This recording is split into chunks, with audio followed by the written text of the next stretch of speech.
Clémence. Bienvenue dans ce 8e épisode du podcast Nos Femmes d'IPE. Être fière de qui nous sommes, femmes, francophones, insulaires, des femmes inspirantes qui prennent le pouvoir sur leur vie, qui se battent pour leurs droits et qui surpassent leurs rêves. Dans chaque épisode, je pars à la rencontre d'une de ces femmes. À travers son parcours, son histoire et ses combats, elle s'interroge avec nous sur son féminisme. Aujourd'hui, je prends le temps de discuter avec Myriam Bois. On s'interroge sur ce que c'est réellement que de travailler dans un milieu majoritairement masculin. On aborde le sujet de la violence psychologique et de la construction de soi à travers les épreuves de la vie. Car oui, nous les femmes, on est toutes à la fois professionnelles, maternelles, aimantes, soutenantes, et parfois c'est bien difficile de maintenir la balance. Bonne écoute!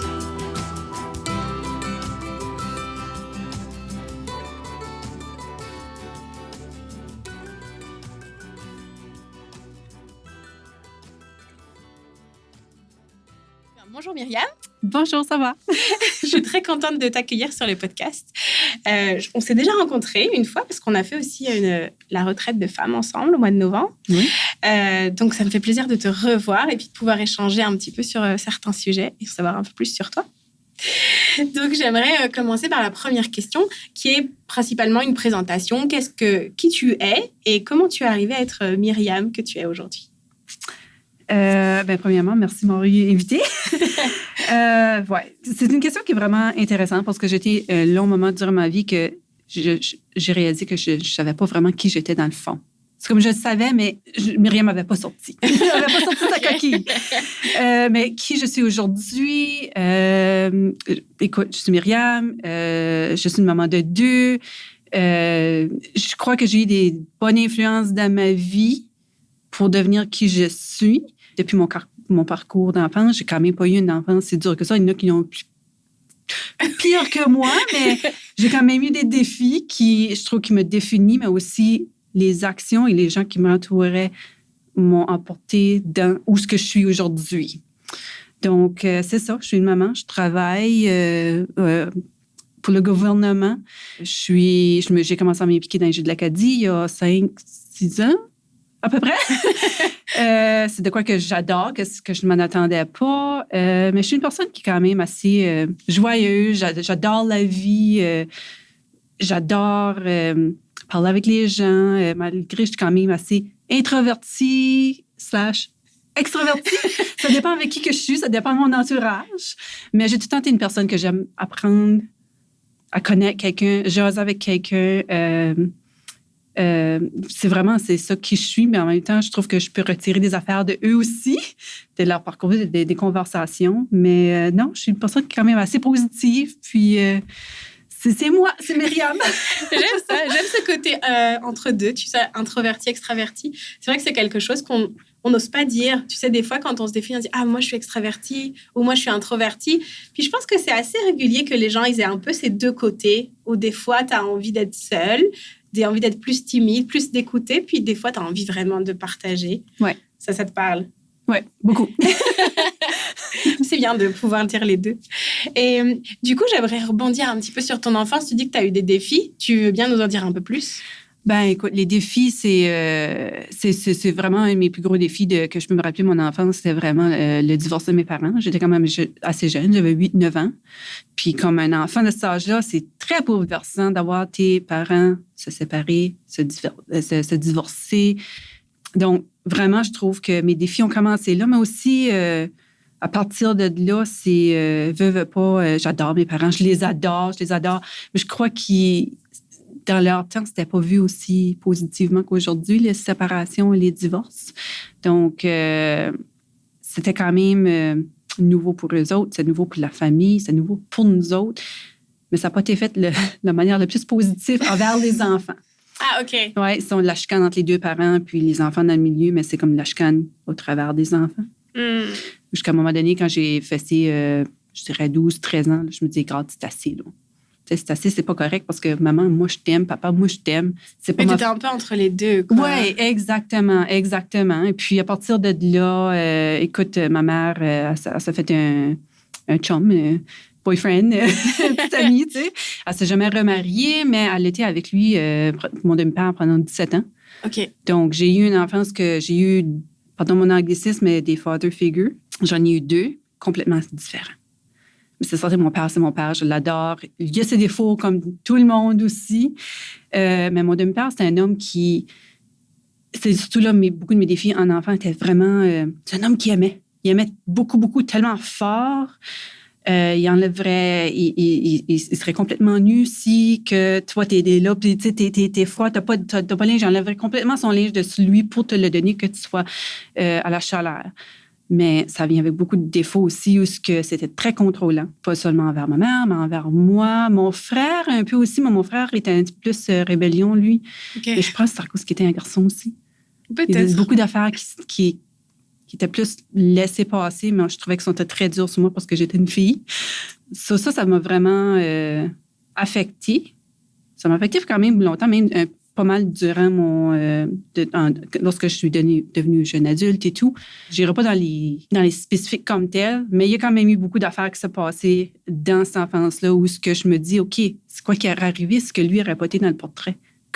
Où j'aurais été, où je serais aujourd'hui? Donc, tu sais, tout arrive pour une raison. C'est ça que je me dis. J'ai devenu une enfant qui était très extrovertie, ce que j'attends de parler de ma famille, mes tantes, ma mère et tout. Ou est-ce que je suis devenue très introvertie? À ce moment-là, quand tes parents se sont séparés, OK, tu as vraiment changé de... Ouais. Okay. Puis là, on a déménagé aussi beaucoup dans la petite région qu'on était dedans, mais c'est des différentes communautés. Donc, j'ai fait beaucoup d'écoles en déménageant jusqu'à temps, j'ai effacé, je pense, 14-15 ans, parce que bon, on est placé ici, puis c'est là ce qu'on reste. Mais ça reste que j'ai fait beaucoup, beaucoup d'amis. J'ai pas eu une enfance que je voyais mes amis, tu sais, ils allaient, eux autres, ils se visitaient un l'autre dans leur maison, tu sais, ils allaient, je sais pas comment on appelle ça en français, mais des sleepovers. Moi, c'était comme, non, très, très strict. Très, très strict. C'était parce que tes parents ne voulaient pas? Ma mère et mon demi-père ne voulaient pas. Mon père était plus sûr, mais je restais avec ma mère. OK. Plus à temps plein. C'était pas vraiment facile. Je voyais tous mes amis avoir une liberté à prendre de leurs erreurs. Et puis moi, c'était comme, non. Tu sais, c'est comme juste non, puis ça reste là. C'était un peu difficile. J'ai rentré dans ma coquille, puis c'est comme, je me protégeais.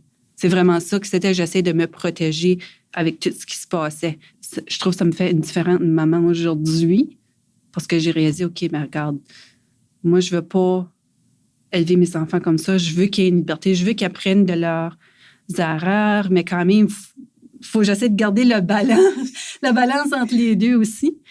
C'est ça, je me dis, c'est comme je suis devenue qui je suis aujourd'hui, mais ça reste que c'était pas facile. C'était vraiment pas facile de devenir un enfant qui était sorti de tout ça, puis je voulais foncer dans la vie. J'ai tellement de constrictions, comme j'ai beaucoup d'arrêts, j'ai beaucoup... Puis c'est un peu comme si on te met un mur, une barrière, quoi. T'es lancé, puis d'un coup, on dit, oh, la première difficulté, il va falloir un peu travailler, quoi.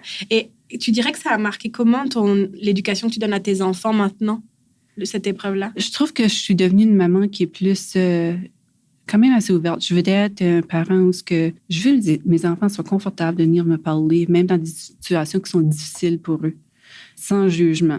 Pas tout le temps facile. Oui, c'est pas tout le temps facile. Ça, c'est prendre une respiration des fois avec de quoi qui s'est passé, puis là, c'est comme...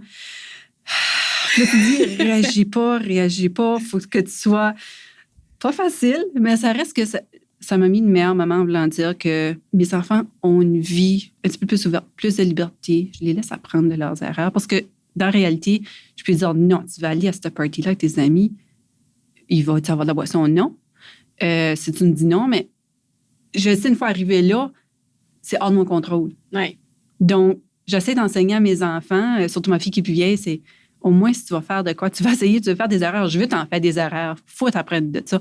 Mais essaie de les faire logiquement. Je sais pas si c'est facile à cet âge-là. C'est pas facile, mais ça reste que, écoute, jeune enfant, surtout ma fille, elle est très... Ils ont quel âge, tes enfants? Ma fille a 17 ans, elle va avoir 18, elle grade 17 années. Mon garçon vient de tourner 11 ans. OK. Donc, ma fille est plus une personnalité, qu'est-ce qu'on dit, une personnalité plus vieille. Tu dis de quoi, on s'explique pourquoi tu peux pas faire ça ou la raison pourquoi je veux pas. Tu vois, je suis capable de lui expliquer pourquoi. Un peu plus mature, elle. Très mature, et elle va juste prendre ça. Et puis là, c'est vraiment elle a décidé. tu sais. Mais je t'en dis, regarde, j'aime mieux que tu me dis la vérité, malgré que tu sais que je n'aimerais pas la vérité, que me dire des mensonges. Parce qu'une fois que j'apprends que c'était un mensonge, bien là, c'est un brise de confiance qui est vraiment plus dur à développer, à recommencer, à construire cette confiance-là. Donc, mais elle est très mature et puis, écoute, elle a fait des petites erreurs et tout, mais j'aimerais même qu'elle en fasse plus. Attends, ça va venir. Ben, écoute, mais ça reste que j'aime ça. Je pense que ça a devenu, à cause de ces expériences-là, je suis la maman que je suis aujourd'hui aussi. Donc, oui, je pense que ça t'ouvre aussi, tu vois, d'avoir eu cette épreuve-là, de te dire, bah, moi, je vais être plus à l'écoute, je vais vraiment essayer de comprendre et puis la laisser être qui elle a envie d'être sans trop de contrôle, mais quand même, t'es maman et parent. Et c'est difficile de tout laisser aller. Donc, c'est beau de pouvoir garder une limite et en même temps que l'enfant il soit libre dans cette limite-là, quoi. Oui. Donc, bravo. Ouais. Franchement, je vais essayer de prendre ce chemin. Je ne sais pas si je vais y arriver, mais j'essaye. Bien, est-ce qu'il y a des moments, tu dirais, on en a parlé un petit peu, peut-être ça c'en était un, je ne sais pas, tu me diras, mais qui ont marqué un peu ta vie, puis qui ont fait que, hop, t'as passé une étape, et puis ça t'a permis de grandir, ou ça peut être un échec aussi, mais qui t'a permis d'apprendre, puis d'avancer un peu? Ce qui est vraiment drôle, c'est j'étais quand même assez jeune lorsque j'ai appris que j'étais enceinte pour ma fille. Donc, dans le moment de ma vie où j'étais une adulte, j'étais sortie de la maison. À 22 ans, ça, j'ai appris, bon, OK. J'étais enceinte. C'est marrant, tu le dis avec une toute petite voix. Oui, c'est parce que dans ce temps-là, c'était comme... J'étais jeune, j'étais une des seules filles dans mon ami de groupe. Et puis, il y avait quand même des stéréotypes. Le monde jugeait. Est-ce que tu en étais où dans tes études? Tu avais fini l'école? Tu travaillais à ce moment-là? Oh mon Dieu, j'ai fini l'école. J'avais aucune idée à quoi c'est aller de me lancer dedans, ce que je devais faire. Et puis, une journée, c'est comme clic. C'est ça que je vais faire. J'avais appliqué. J'avais été acceptée. Oh, ça, c'est tellement drôle. J'avais appliqué à un collège. Moi, je m'en allais dans l'hospitalité. OK. Donc, c'était un programme de 2 ans. J'aurais été sur une croisière, travailler. Puis je me disais, je vais voir le monde. Oui.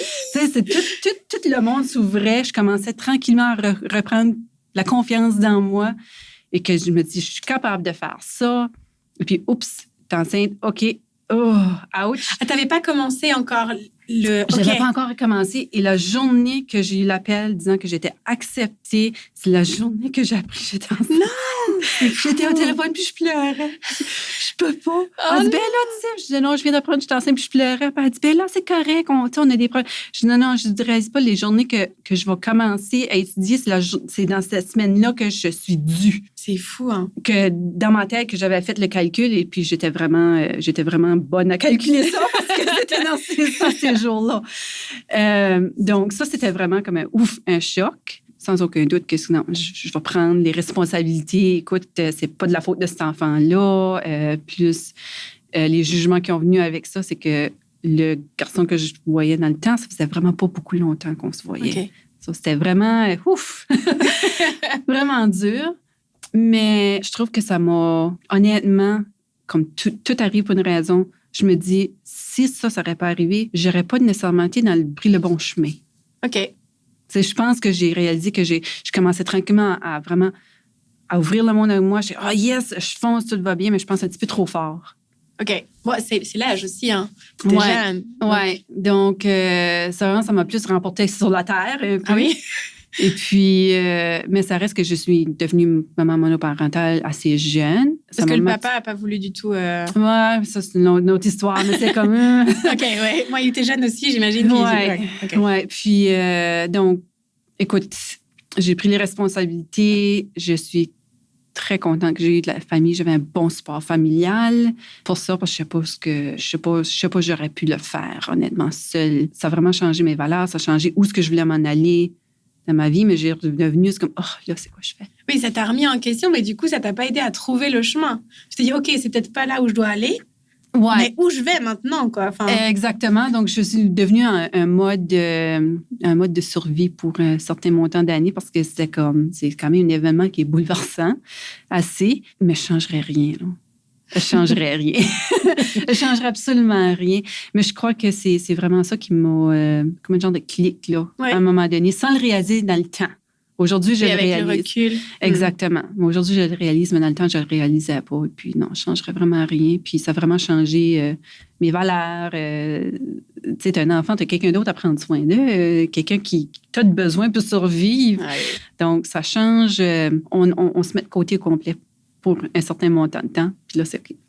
Ça me fait, j'ai plein de questions. Je vais en garder une par après. Mais j'ai une question qui me vient, c'est par rapport au poids de la... Tu vois, quand tu me parles de ta grossesse, ça, tu me prends une petite voix, là. Et je me dis, est-ce que ça a un lien avec le poids que ça a eu aussi, de ne pas faire trop de bruit, de rester un peu caché, tout ça, tu vois, le poids de la communauté, en fait, par rapport à des événements qui sont un peu hors normes, on va dire? Oui. Dans le temps, c'est surtout pas aussi normal, ou c'est pas aussi parlé d'eux, c'est plus caché. Dans les débuts 2000, elle est née en 2005. C'est pas grave, je comprends pas. Ouais. En 2005, mais ça reste que... Non, tu sais, j'étais dans un petit village, là. Donc, c'est plus... Le monde parle plus. Ouais, c'est sûr. Le monde a plus tendance à juger plus fort. Puis tu étais jeune aussi, je pense que ça joue aussi. Tu vois, si tu avais été monoparentale, mais plus âgée. Oui, c'est ça. J'étais quand même une adulte, mais une très jeune adulte. Ouais. C'est ça qui arrive, là, avec pas beaucoup d'expérience de vie. Donc, ouais, c'est pour ça que je reviens. Oui, c'est vrai, je ne réalise pas, mais je commence à parler comme ça. Parce que c'est comme si que je reviens dans le temps. Oui, c'est sûr. Vraiment, je reviens beaucoup dans ce temps-là, comment je me sentais, comment que... Mais j'ai quand même eu du bon support quand même. Ta famille t'a soutenue dans cette... Je ne veux pas dire épreuve, parce que oui, c'est une épreuve de vie.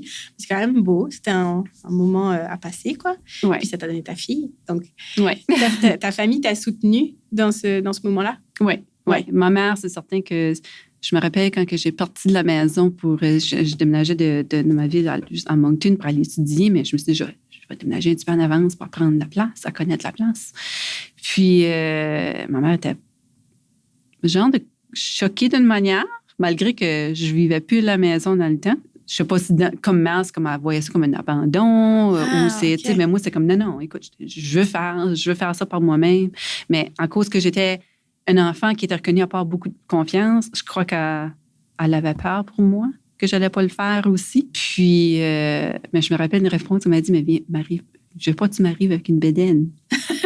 Hey, quand j'ai dit les nouvelles à ma mère, là, j'étais comme un chien avec la queue rentrée entre les deux pattes, là, vraiment. Malgré que j'étais quand même un jeune adulte, mais c'était pas facile. Oui, tu te sens jugée aussi, même si c'est ta famille. Toi-même, tu te juges déjà, toi, en disant, tu vois, tu es dans cette situation-là et tout ça. Donc oui, j'imagine que ça ne doit pas être le moment le plus facile. Non.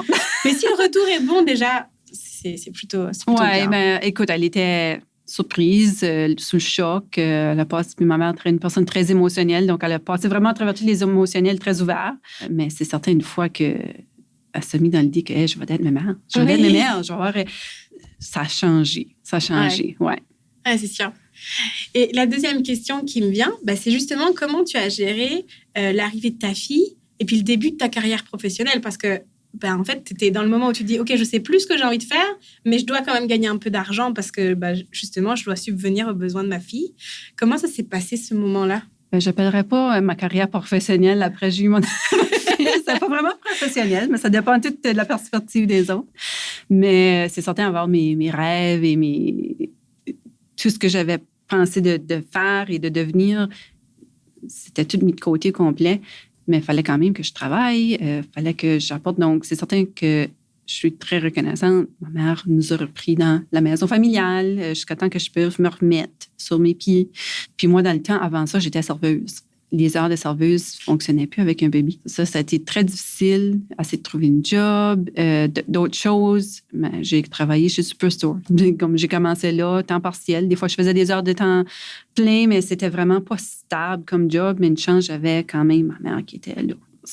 Vraiment, j'ai fait ça pour un bon bout de comme presque 10 ans. Okay. J'ai travaillé... C'était pas facile, mais en même temps, ça m'a donné de l'expérience professionnelle qui m'a apporté où ce que je suis aujourd'hui pour certaines affaires aussi. Donc, tu arrives pour une raison. Il y a tout le temps positif. Oui, il y a tout le temps positif. Il y a tout le temps positif. Mais c'était pas facile. Écoute, j'ai été avec sans avoir d'idée. Je voyais mes amis, ils sortaient, ils allaient à des parties. Il y en a qui allaient en vacances. Ben moi, c'était comme pense pas. Ouais. Tu sais, il y en a qui m'ont quand même invité, hey, on sort, tout ça. Puis j'ai fait quelques sorties, mais c'était tellement difficile d'avoir quelqu'un pour regarder. Puis là, je paye une gardienne, parce que l'argent n'était pas tout le temps là. Ça, c'était pas évident. J'ai certains amis qui ont vraiment, puis je sais pas beaucoup. Puis il y en a qui disent, tu vas voir c'est qui tes vrais amis. J'aime pas ce terme-là, parce que ma réalité et leur réalité est complètement différente. Je peux pas expecter que les autres peuvent me supporter. Dans le temps, je voyais vraiment pas ça comme ça. J'étais frustrée. C'est comme si mes amis m'ont laissé de côté. Aujourd'hui, je réalise, écoute, ça fait du sens. Ça fait vraiment complètement du sens. Je n'en veux pas. Mais dans le temps, j'étais choquée un peu. Mais écoute, je me suis dit, dans la ville où je suis, il n'y avait pas beaucoup d'avancement carrière, point de vue carrière. Donc, je me dis, mais à un moment donné... Parce que tu étais où? On n'a pas... à Grand-Sault, Nouveau-Brunswick. Puis c'est une ville qui est quand même sur le bord des lignes frontières américaines. L'économie va beaucoup avec la valeur de l'argent canadien et américaine. Donc, si l'argent canadien est plus forte, ben beaucoup d'économies vont aller dans les États-Unis parce qu'il y a beaucoup de gens qui dépassaient la frontière, passaient les douanes, parce que le manger, le linge, tout est beaucoup plus... est moins dispendieux avec l'échange. Là, notre argent canadien, elle vaut beaucoup moins. Donc, l'argent a plus tendance à rester dans la communauté. Mais ça reste que ça affecte l'économie beaucoup. Oui, puis les jobs du travail, ouais, ben oui, ça, oui, exactement. Donc, c'est quand même pouvoir une carrière. Si tu ne travailles pas chez McCain, le plan McCain était là, ou tu as une job pour tu trouves une petite job pour la ville ou le gouvernement, si tu es chanceux, il n'y a pas beaucoup. Il n'y a vraiment pas beaucoup de possibilités. Donc, je gardais un œil. OK. Je travaillais pour Superstore dans le temps, puis j'appliquais pour des jobs dans d'autres magasins parce que tu pouvais faire des transferts. Mais toujours dans cette zone-là où tu pensais déjà à bouger et à aller plus loin? Après quelques années, après j'ai eu ma fille, je me dis non, je savais que je ne voulais pas rester dans cette ville-là. Je voulais avancer ailleurs, puis je savais que je ne pouvais pas. Puis même les heures de travailler dans une usine comme McCain, les heures sont fous. Ouais. sont fous, donc c'est pas facile avec surtout un enfant qui est très jeune. Donc, j'étais déjà en train de regarder ailleurs de la ville, en dehors de la ville, pour de quoi de meilleur. OK. Ouais. J'avais même appliqué un job ici à Montague. À un moment donné, avant que je déménage, oui. OK. Ouais. Et aussi, tu disais que du coup, pendant cette période-là, tu t'étais un peu laissé de côté, un peu pilote automatique pour avancer. Ouais. À quel moment tu t'es dit, OK, là, je reprends un peu les choses en main et je veux devenir ce que j'ai envie d'être, quoi? Ben, c'est là où j'ai vraiment, quand ça a cliqué, j'ai dit, OK, il faut que j'applique ailleurs, il faut que je sorte d'ici. Si je veux faire de quoi de ma vie et avoir fini de travailler à un salaire minimum. Mais ce qui est drôle, la vie est drôle. Dans le temps, Superstore, le magasin était très petit, mais il était vraiment daté, très vieux. Puis, ils ont décidé, OK, on a fabriqué un nouveau magasin. Mais là, c'est là ce que j'ai rencontré maintenant mon ex, mais c'est ce que j'allais rencontrer. Et puis, parce que lui faisait partie de ce crew-là, puis il venait il fallait être en place pendant 3-4 mois, dépendant combien de temps ça prenait à... C'était installer le nouveau magasin. Exactement. Donc, on s'avait rencontrés à ce temps-là une fois, mais écoute, ils sont repartis. Puis je pense que ça a pris peut-être 2 ans plus tard, ils ont réalisé, OK, le magasin est trop gros pour la population, puis les ventes. Ils ont revenu pour rapetisser le magasin. OK. Puis... moi, je mettais des heures supplémentaires pour aider. Partout ce qui me plaçait, lui était là. Oh, c'est la vie. Puis là, ça a commencé comme ça. Mais là, ça y est parti. Ça a été fini là. Mais j'étais amie avec quelqu'un de ces... les mots, là. En anglais, ça va. Hein? C'est coworkers, là. Je suis bloquée complètement. C'est collègues, merci.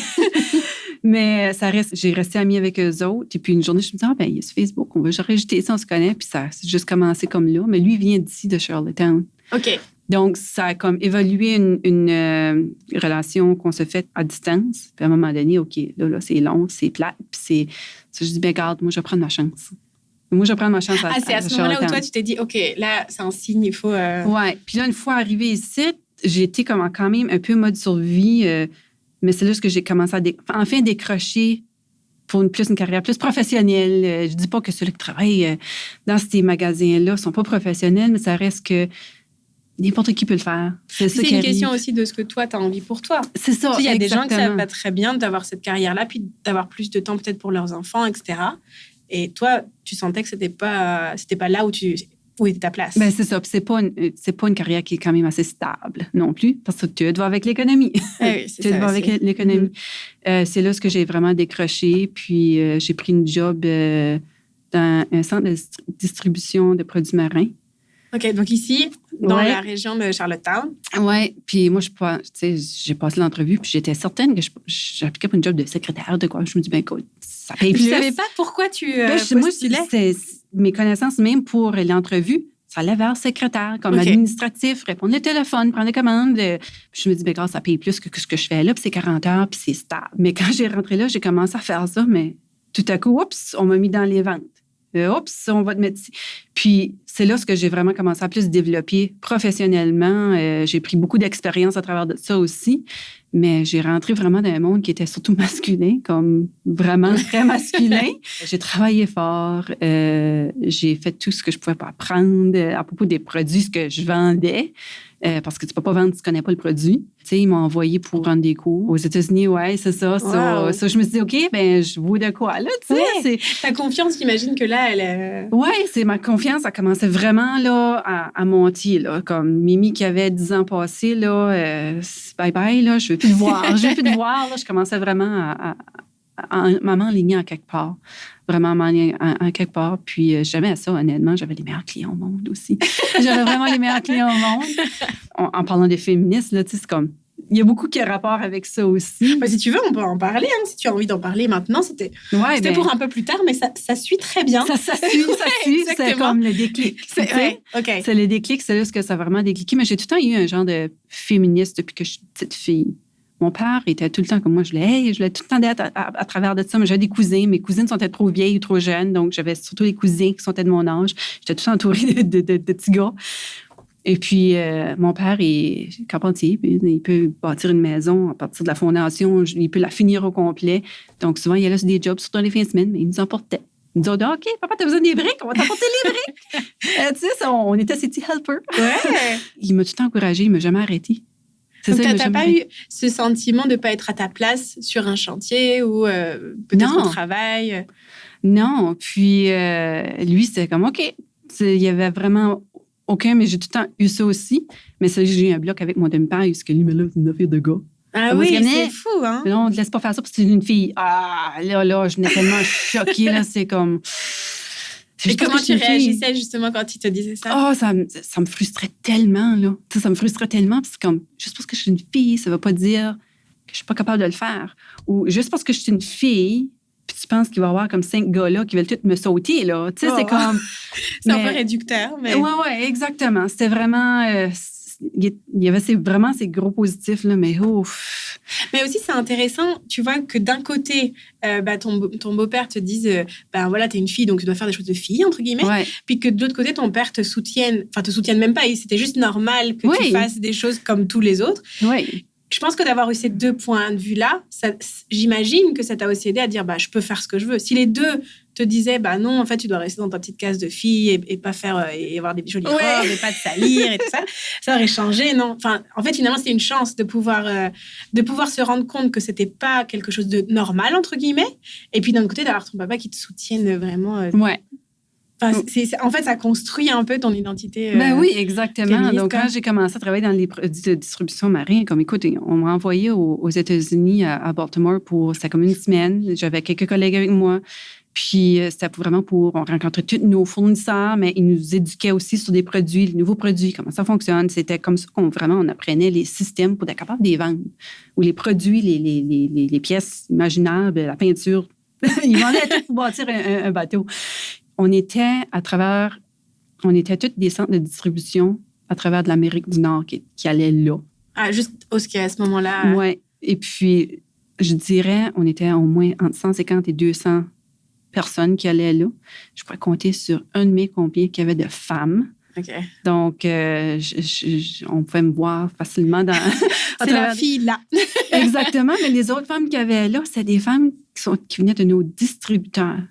Donc, moi, vraiment, je me retrouvais la seule femme qui était là pour acheter, apprendre. Prendre cette formation-là qu'ils nous donnaient. C'était vraiment intéressant. Puis c'était un peu intimidant au début. Là. Surtout, la première fois, j'arrivais là, j'étais comme, Oh boy, ça va être intéressant.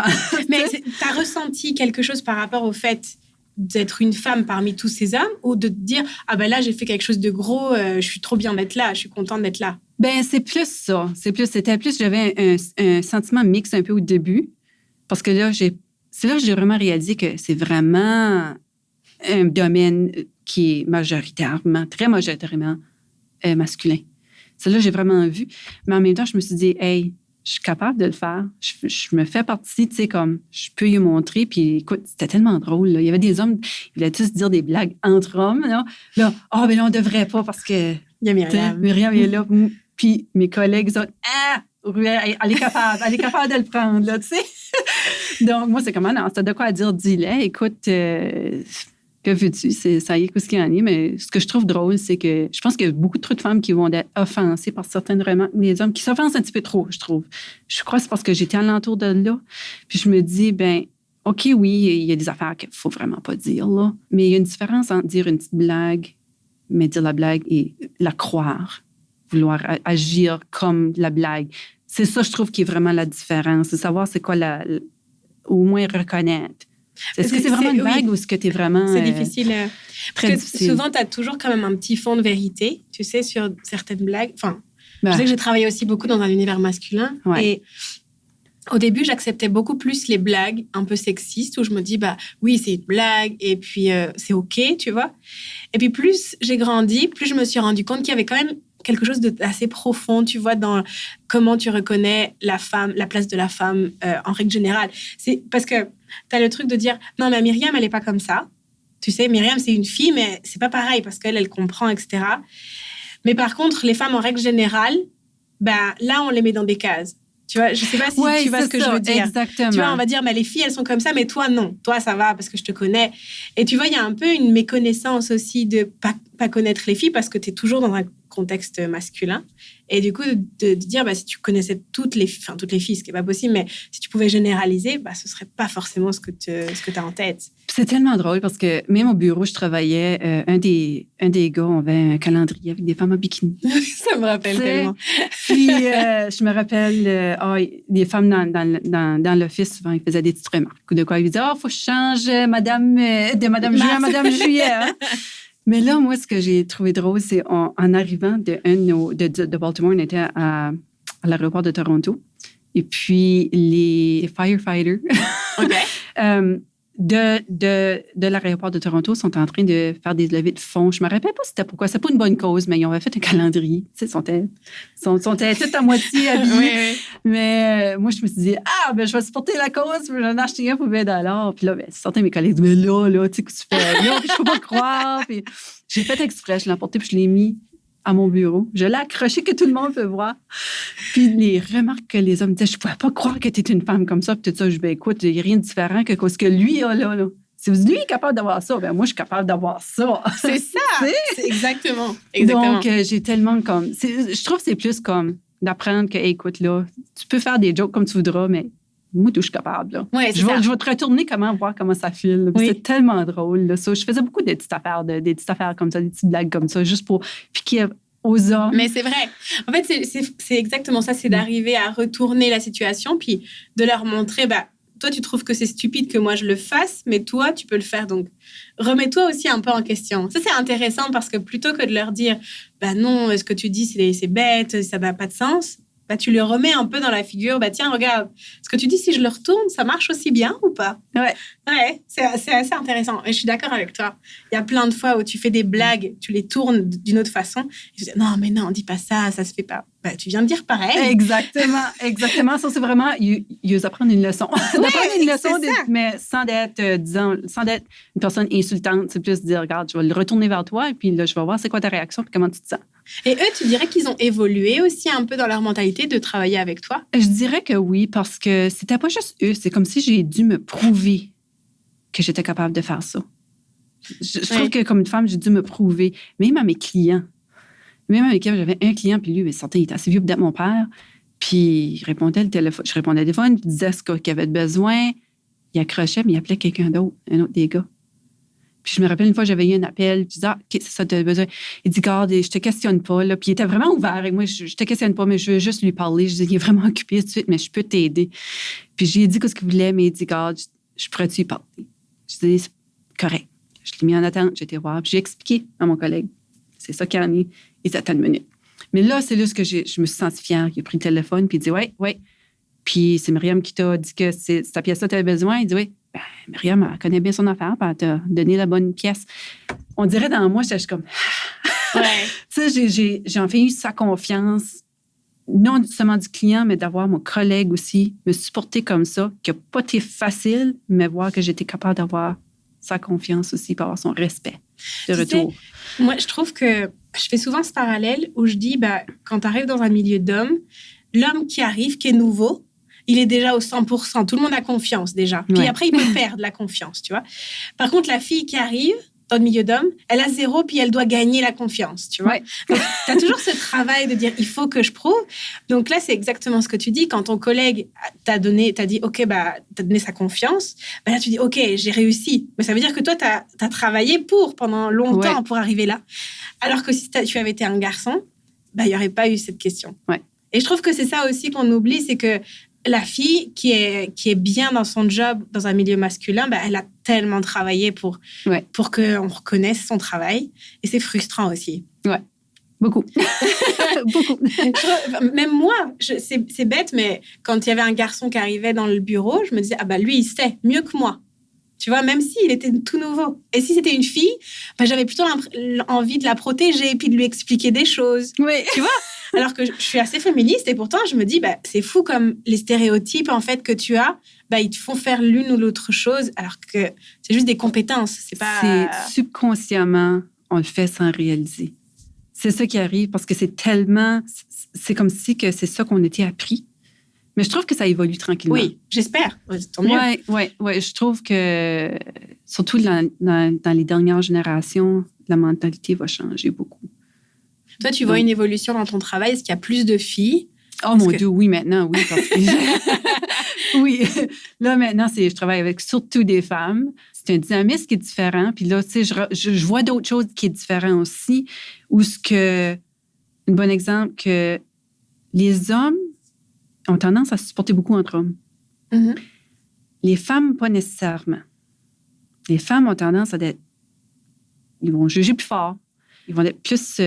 quand ils disent le alpha male, là, non, pas vraiment. Là, ça existe plus à travers des femmes que les hommes. Moi, je trouve, de mes deux perspectives de vie, surtout en travail.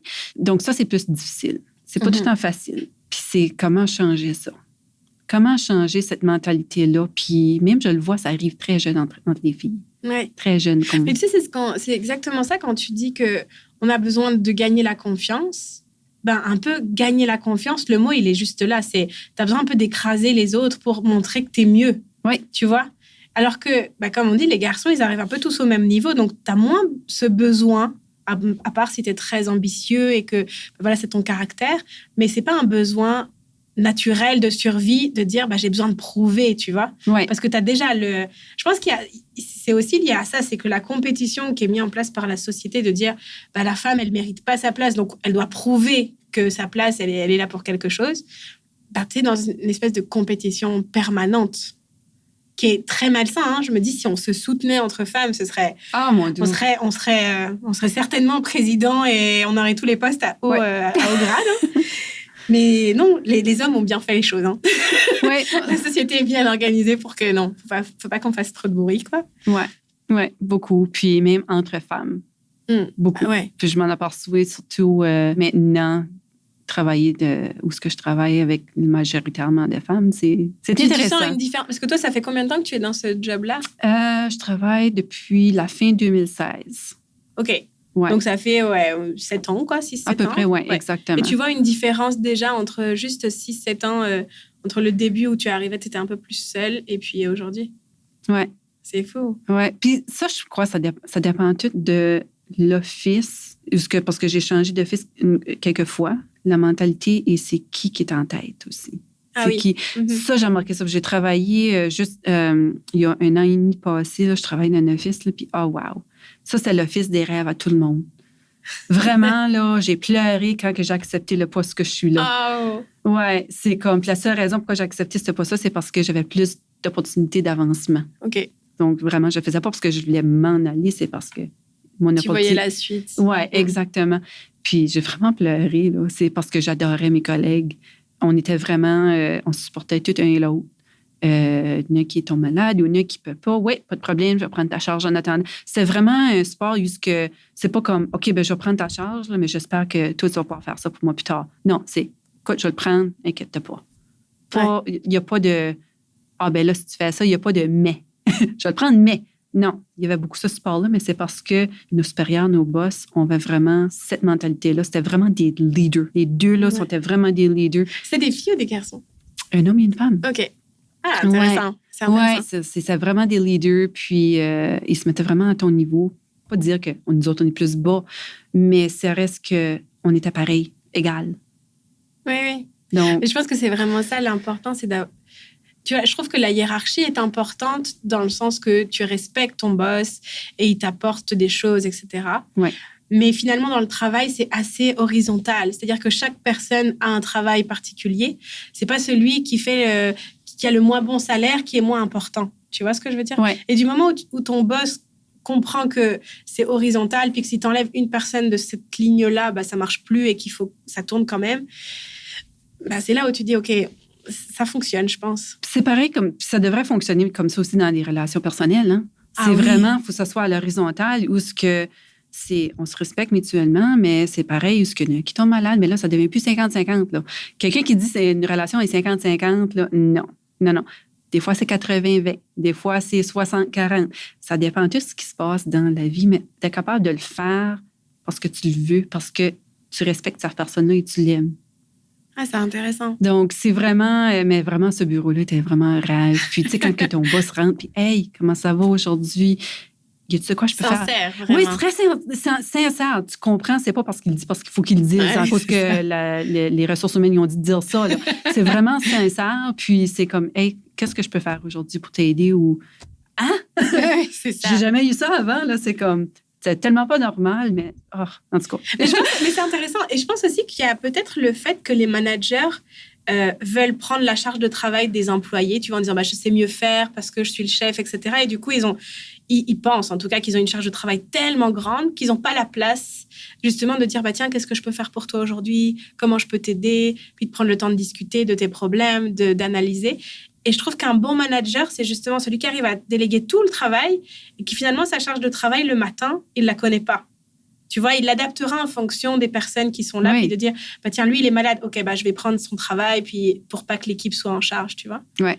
Et souvent, je pense qu'on oublie ça parce que le manager a envie de tout contrôler, de tout savoir et tout. Ouais. Et c'est pas forcément une bonne chose. Non, exactement. Donc, je suis contente que j'ai vu ça, puis je m'attends pas de pouvoir vivre ça une autre fois. Mais j'espère que oui, ça va changer, oui. J'espère que oui, mais je reconnais comment rare que c'est aussi. Mais je me dis que comme ça existe, ça va peut-être, tu vois, grandir. Et puis, petit à petit, les gens, justement, si toi, tu deviens manager, j'imagine que tu voudras mettre ça en place parce que tu l'as vécu. Tu vois, donc, je me dis, OK, au début, c'est un peu long, mais après, ça va être... j'espère que ça va prendre de l'ampleur parce que c'est tellement important. Il y a tellement de burn-out, il y a tellement de gens qui sont pas bien au travail que de se sentir importante et bien, c'est bien. C'est une belle chose. On a parlé beaucoup de ça, mais je trouve que c'est très intéressant. Est-ce qu'il y a d'autres moments qui ont marqué ta vie, tu dirais? Oh, est-ce qu'il y a d'autres moments, mon doux? On a tellement de moments dans notre vie, hein? Je sais que tu as pris des petites notes. Oui, juste parce que ma tête, je me connais, moi, là, j'ai oublié. Un de mes plus gros moments de ma vie que je peux vraiment penser, c'est... Donc, j'ai eu quand même un demi-père qui était quand même assez négatif. Tu sais, quand je disais narcissique, contrôlant, c'était pas évident, vraiment pas facile. Mais je me rappelle la journée où je me suis dit, assez, c'est assez. OK. En voulant, puis ça n'a pas été fait de la meilleure manière, mais écoute, c'était quand même... j'étais comme une genre de ballon où tu rajoutes tout le temps de l'air. Jusqu'à temps que tu as tout trop d'air, puis la ballon pète. C'est ça qui m'est arrivé. Mais quand j'ai tout sorti ça, là, j'étais choquée, puis je pleurais, puis comme je bavassais, je lui ai dit à lui. Je sais que je lui fais mal aussi, par exemple, parce que dans le moment, moi, ça sortait. Ça sortait, puis c'est comme j'avais j'avais plus aucun contrôle. C'est que la pression était tellement forte qu'il fallait que ça sorte. Mais c'est aussi la journée où j'ai réalisé que je ne resterais plus personne me dire qui je devrais être, quoi je devrais faire et tout. Puis je me suis sentie tellement bien, je me sentais mal après, la manière que ça a été fait. Mais la pression que ça a enlevé, que j'étais capable d'affronter ça, puis de dire assez, c'est assez, j'ai fini, moi puis toi, c'est fini. Oui, tu as été mon père, oui, tu m'as aidé à m'élever, tu sais, t'es quand même là pour une bonne partie de ma vie qui était là, il était là pour certains moments difficiles de ma vie aussi, mais ça reste que c'est quand même pas correct. Et puis, ça a tellement fait du bien, mais j'ai dû travailler sur moi beaucoup par après. Oui, c'était un peu le déclic, mais après, il y a eu toute la suite, quoi. Oui, exactement. Puis honnêtement, si j'aurais pas fait ça, j'aurais pas travaillé sur moi par après, j'ai aucune idée où je serais aujourd'hui. J'ai aucune idée quelle sorte de personne que je serais aujourd'hui. Je serais une personne qui serait en dépression. Puis c'est vraiment ça que c'est. Hein. La dépression, c'est quand tu en as trop puis tu n'es pas capable de lâcher ces émotions-là et les événements de passé. C'est vraiment ça que c'est que beaucoup de gens ne comprennent pas c'est quoi une dépression ou un burn-out ou de quoi de même. Malgré que je pensais à un moment donné que ça allait être là. Mais ça a vraiment fait du bien. Puis ça a été mon gros déclic de dire comme c'est fini. Puis j'ai vraiment pu devenir qui je suis aujourd'hui, mon authentique moi. C'est beau parce que ça aurait pu jamais arriver. Oui. Tu vois, tu aurais pu toujours garder, toujours, et puis jamais arriver à sortir, quoi. Mais, enfin, tu vois, j'ai fait beaucoup d'enregistrements et je pense que ce qui revient souvent, c'est ce déclic, en fait, qui fait qu'on passe un peu d'être sous la coupe de nos parents ou de quelqu'un, peu importe, tu vois, ça peut être le travail. Et puis, on se dit, bah là, OK, c'est pas moi, je me réveille et là, ça part, tu vois. Et là, je fais un travail sur moi, je me découvre. Mais je trouve que ce qui est tellement dommage, c'est que souvent, ça arrive vraiment tard. Enfin, tard. Tout est relatif, tu vois, mais je dirais entre 30 et 40, où tu vois, bah là, tu te remets beaucoup en question et tu dis qu'est-ce que je fais et tout ça. Et c'est là où je me dis qu'il y a vraiment quelque chose à faire au niveau de l'éducation, des enfants aussi, des stéréotypes, etc. De dire, bah, en fait, sois qui tu veux être, tu vois. Et quand tu me parles de ton beau-père, c'est exactement ça, c'est du coup, ça te garde un peu dans une bulle. Puis un jour, cette bulle, elle explose. Puis là, tu te dis, OK, ben en fait, c'était pas moi. C'était juste contrôlé par quelqu'un d'autre qui était pas moi. Ouais. Et c'est fort quand tu arrives à switcher puis à dire, OK, ben en fait, là, je vais changer là. Mais c'est ça. Puis quand tu te fais dire, depuis que tu es quand même assez jeune, là, tu sais, je me rappelle quand j'ai déménagé, je déménage à Moncton, je vais aller étudier. Puis c'est ça que je vais faire. Puis je me rappelle, il y a comme ri dans mon visage.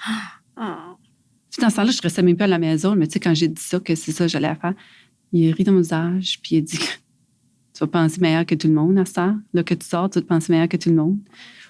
Hey, ça, là, c'est comme, tu sais, c'est comme ça te rapporte, ça te descend, mais ce que les gens ne réalisent pas, c'est que vraiment, c'est un abus mental. Mm-hmm. Vraiment, c'est ça que c'est.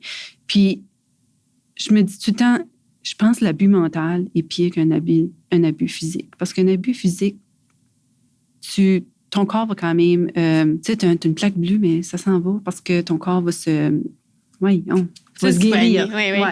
Va se guérir. Mentalement, c'est une autre chose parce que mentalement, quand tu te fais dire ben là, tu te penses mieux que d'autres, tu ne pourras pas le faire, de quoi, c'est de quoi qui joue tout le temps dans ta tête. Ça ne dérange pas 20, 25 ans, 30 ans passés. Sa voix-là va revenir de temps en temps. Elle va tout le temps être là. Puis c'est vraiment dire à la voix comme non, je ne vais pas t'écouter, mais c'est ça, un travail continu à faire, qui n'est pas facile. C'est pas évident.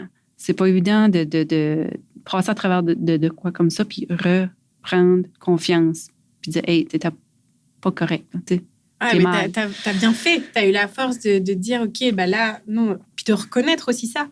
Parce que tu pourrais aussi vivre là-dedans sans même le reconnaître et te dire, bah, c'est aussi peut-être d'avoir eu le pendant de ton père qui voyait les choses complètement différemment, qui fait que tu t'es dit, bah non, en fait, c'est pas normal qu'il me traite comme il me traite là. Ouais. Tu vois? C'est hyper... Enfin, je pourrais en parler des heures d'abus mental parce que je trouve que c'est vrai, c'est hyper juste ce que tu dis.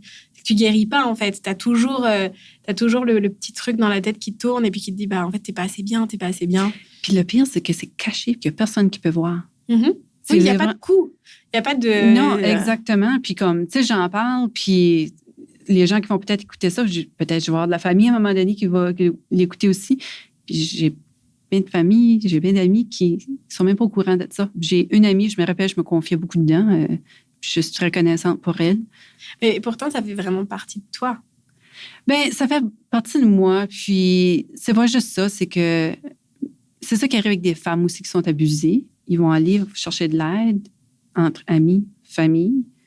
Puis souvent, ils vont dire, ben là, ça se peut pas. C'est tellement une bonne personne. Puis, parce que cette personne-là connaît justement cette personne-là en dehors de la maison, mais entre les quatre murs, c'est complètement différent. Donc là, la femme qui va chercher de l'aide, puis même si c'est juste un ami pour se confier dedans, qui pourrait peut-être la juger ou dire ça, ben non, ça se peut pas, je te crois pas, il a l'air d'être tellement fin, puis il fait ci, il fait ça. Ouais, c'est parce que c'est caché. Ouais. Donc, je pense que c'est pour ça qu'il y a beaucoup de femmes, quand ils aillent chercher de l'aide, ils ne le font pas. Et j'avais une question par rapport à ce que tu te dirais à toi quand tu avais 10 ans, mais j'ai envie de la tourner un peu différemment. Qu'est-ce que tu aurais envie de dire justement à ces personnes, tu vois, qui reçoivent des témoignages de femmes qui sont abusées mentalement? Et qu'est-ce qu'il faudrait leur dire, en fait? Qu'est-ce qu'il faudrait répondre à ça? Ça, c'est pas facile. C'est pas facile parce que tout le monde a des différentes situations aussi. Hein? Surtout, c'est une situation qui est dangereuse. Surtout, je dirais, n'oublie pas qui tu es, qui tu veux devenir. Il n'y a pas personne qui peut te dire c'est qui que t'es. C'est seulement toi. Et puis, de ne pas perdre espoir. De continuer à aller chercher de l'aide sans perdre espoir. À un moment donné, il y a quelqu'un qui va faire aider. Et puis, il y a beaucoup de femmes aussi qui... ça recommencer avec zéro. Ouais. Ça fait peur facile. Aussi. Ça fait très peur, mais écoute, moi, je l'ai fait dernièrement avec mon ex. J'étais avec le père à mon fils pendant 12 ans de temps. Puis écoute, c'est mutuel. Là. Vraiment, non, c'est mutuel. À un moment donné, on a réalisé, OK, on a essayé de faire fonctionner ça, mais on est vraiment deux personnes. On s'enligne pas vers les mêmes chemins. On n'a pas nos valeurs ont changé. Ça a été vraiment mutuel. Ça a quand même fait mal. Mais je me suis retrouvée à quand même commencer presque à zéro. Tu sais, j'ai déménagé en appartement avec ma fille, puis on avait nos lits. J'avais une table. J'ai apporté quelques affaires, comme on a quand même séparé certaines affaires qu'on pouvait séparer entre nous autres matériels. Mais je n'avais pas de divan pendant 8 ans. Pendant 8 mois. Ouf, déjà 8 mois, c'est beaucoup. Oui. Mais tu sais, on n'avait aucun divan. Mais moi, je me dis, je ne vais pas payer 5 000 $, 3 000 $ pour de quoi. Surtout, j'ai 2 minous. Je dis, non, je vais pogner de quoi qui a de l'allure un petit peu moins cher, mais j'étais patiente. Donc, on était assis deux chaises pour regarder la télévision. Là, tu sais, c'était pas évident, mais des fois, je sortais nos lits gonflables, puis on se plaçait dans le salon. Oui, ça marche aussi. Je me dis, oui, ça fait peur. C'est pas facile, mais dans le fond, ta santé, à toi, physiquement, mentalement, devrait passer en premier. Oui. Le reste, c'est des biens matériels. Ça se remplace. Puis, tu as aussi ton entourage aussi. Tu sais, tu as peur de perdre aussi l'environnement autour de ça parce que si tu es en couple, par exemple, tu as peur de perdre les amis que tu pouvais avoir, qui choisissent un côté ou l'autre. Enfin, c'est plus qu'un retour à zéro matériel. Ça peut être un retour, peut-être pas à zéro, mais en tout cas, une prise de risque énorme par rapport à tout ce que tu connais autour de toi. Oui. Mais je crois que c'est un bon support, surtout familial. Les autres, généralement, la famille devrait pas nécessairement, tout dépendant de ta raison, pourquoi tu as fait ce que tu as fait, de la séparation ou de quoi, devrait au moins être là pour te supporter, sans te juger, d'être là, OK, tu as besoin de quoi, on va te supporter. Puis, écoute, il y a des amis qui peuvent dire, je suis pas d'accord avec toi, puis je te parle plus. Dans le fond, c'est leur problème à eux autres, c'est pas ton problème. Mm-hmm. Donc, il faut les laisser aller. C'est pas facile, mais il faut les laisser aller. Puis peut-être même, ça peut être de se réveiller, de dire, OK, peut-être je devrais changer mes amis, mon cercle d'amis, mais changer mes amis en voulant dire la qualité. On peut avoir des amis, mais ça peut être quand même assez négatif, là, dépendant le genre d'amis que tu as. Moi, j'ai beaucoup cru, c'est qu'on s'entoure à trouver des amis qui peuvent te supporter sans jugement, mais aussi positivement, ça va changer tout.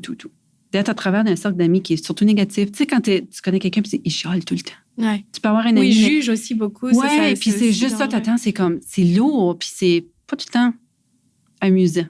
Mm-hmm. Mais ça, c'est pas ton problème. C'est vraiment eux autres. Mais il n'y a rien de mal à dire, écoute, moi, je Pas correct. Je suis pas correcte, j'ai besoin d'un break ou ça peut dire que tu n'as pas besoin de couper cet ami-là au complet, mais de peut-être le voir moins souvent parce que, veux pas, je trouve que ça peut t'affecter toi aussi, puis sans réaliser que, toi aussi, tu commences à devenir plus négatif et tout. Hein. Donc, c'est vraiment d'être plus conscient de, je dirais, la qualité, là. Je sais pas vraiment comment un peu, dire c'est ce qui t'apporte, en fait. Enfin, l'enrichissement que lui te donne et par rapport à ce que toi, tu lui donnes aussi. Oui, exactement. C'est une transaction, genre. Oui, c'est ça. C'est exactement ça. Ouais. Ah, c'est vraiment intéressant. On arrive vers la fin de l'interview. Et du coup, j'aimerais te laisser le dernier mot. Peut-être si tu as... Généralement, je pose cette question-là. Si tu as une ressource, quelque chose qui te fait du bien, qui te permet de te sentir mieux, de te ressourcer, de prendre du temps pour toi et que tu aimerais la proposer à nos auditeurs, est-ce qu'il y a quelque chose?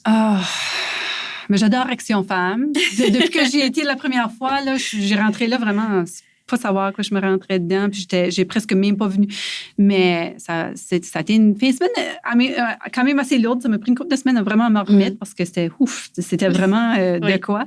Positivement, par exemple. Oui, mais ça travaille. Hein? Oui, ça a pris beaucoup d'énergie. Mais pour moi, puis écoute, je pense que on prend tout ça différent, nos ressources, c'est quoi qu'on peut faire. Mais moi, c'est vraiment, quand je passe à travers de quoi difficile, j'ai tendance à me retirer du monde. Mais c'est plus parce que j'ai besoin de clarer mes pensées, puis parce que tu peux parler avec un ami, mais des fois, leur perspective et puis leur opinion peuvent être très différentes de la tienne. J'ai tendance à m'enlever, que je peux au moins me clarer les idées. Vraiment, je deviens selfish. Je pense beaucoup plus à moi en premier, pour essayer de passer à travers de ça le plus clairement possible. Mais je suis une personne que j'adore aller prendre des marches. Dehors, surtout la plage. C'est pas parce que j'adore l'île du Prince-Édouard, parce que c'est beau, j'adore les plages. Mais j'ai tout le temps été approchée, comme j'ai tout le temps été attirée vers l'eau d'une manière ou d'une autre. Pour moi, juste marcher sur le bord de l'eau, que ce soit un lac, ça fait tellement du bien. Ça fait tellement du bien.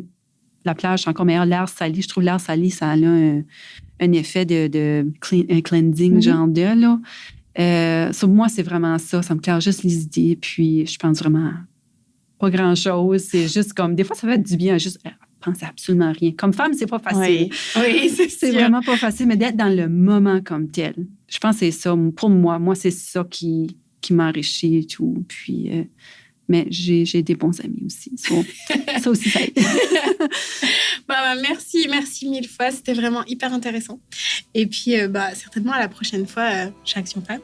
Oui, certainement. Je gardais un œil. C'est un petit peu loin pour moi, mais c'est juste essayer de tout aligner ensemble. C'est ça. On essaie d'en offrir à tout le monde. Ouais. Merci beaucoup et puis à très bientôt. Merci. Vous venez d'écouter Nous, Femmes d'IPE, un podcast produit et réalisé par Action Femmes Île-du-Prince-Édouard, financé par Femmes et Égalité des Genres Canada et la Fondation canadienne des femmes. J'espère que cet épisode t'a plu. Si c'est le cas, n'hésite pas à t'abonner. Tu peux également nous donner le nom de personnes que tu as envie d'entendre ici en commentaire. En attendant, n'oublie pas de prendre ta place et à bientôt.